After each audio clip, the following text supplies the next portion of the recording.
Eddie Hearn, Dillian Whyte, job done. What do you make of the performance? Wild night, just battered him, didn't he? I think the expression is beat the granny out of him. I mean, I don't know if that's allowed to be said these days, but he just manhandled him, didn't he, from the first round. Povetkin never really recovered from that first round. Went back to his corner after the first round and looked like he'd been, set about. And he tried to compose himself. It was always dangerous, Povetkin. They were trading up. And listen, at times Dillian looked a little bit vulnerable as well. But ultimately his strength and size come through, and it was a devastating performance. And like I said, just manhandled Povetkin and beat him up really much the way the first fight went, without the knockout at the end. Do you think Povetkin looked his age tonight?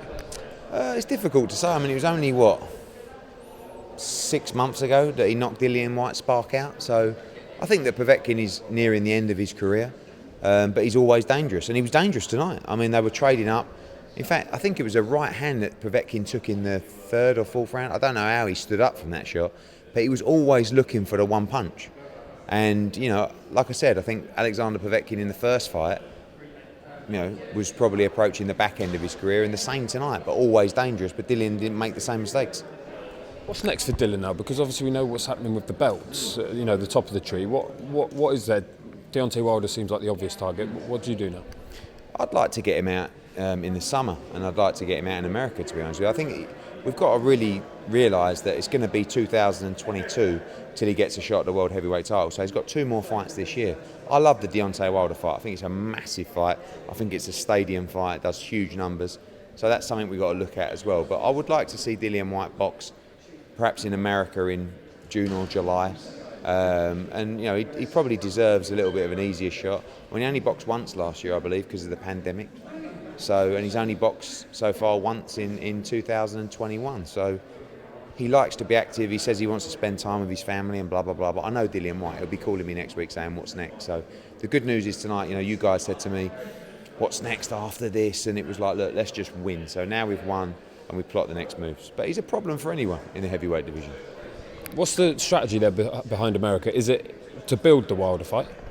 A little bit. I think it's just to be active and probably give him a great payday against maybe an American. And like he says, I always feel like I'm having to fight.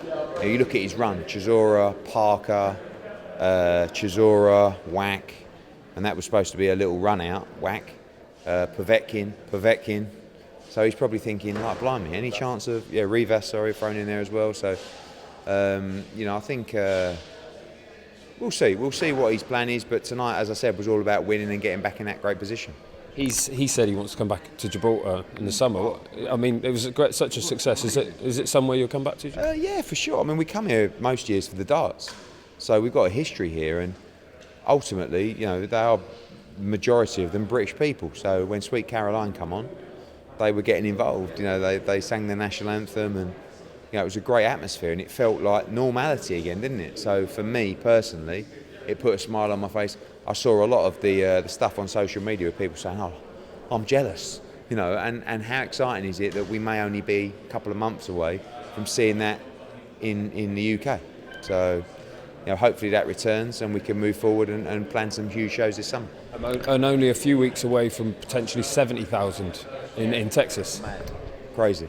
I mean, when we had 12,000 in San Antonio and 15,000 in Miami, it was unbelievable. To think we've got 70,000 coming Dallas for Billy Joe Saunders against Canelo Alvarez. It's going to be unbelievable. And obviously it doesn't stop for you, one heavyweight fight here, but now can you just talk us through the next week where attention's turned to the big one, Joshua Fury? Yeah, well, we have a show in Uzbekistan next week, and I'll be also travelling around the world trying to make it in Uzbekistan next weekend. But next week is all about finalising the sites, having meetings with the various sites that have made us offers, and trying to put that forward to AJ and Tyson Fury's team and say, let's go, let's get it in place. Like I said, we only want to fight Tyson Fury in June or July. There's no other plans for later in the year other than the second fight, and we need to move forward and get that done.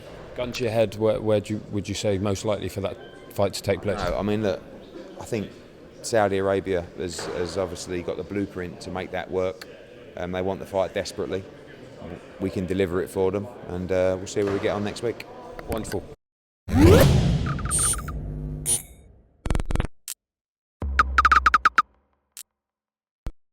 it.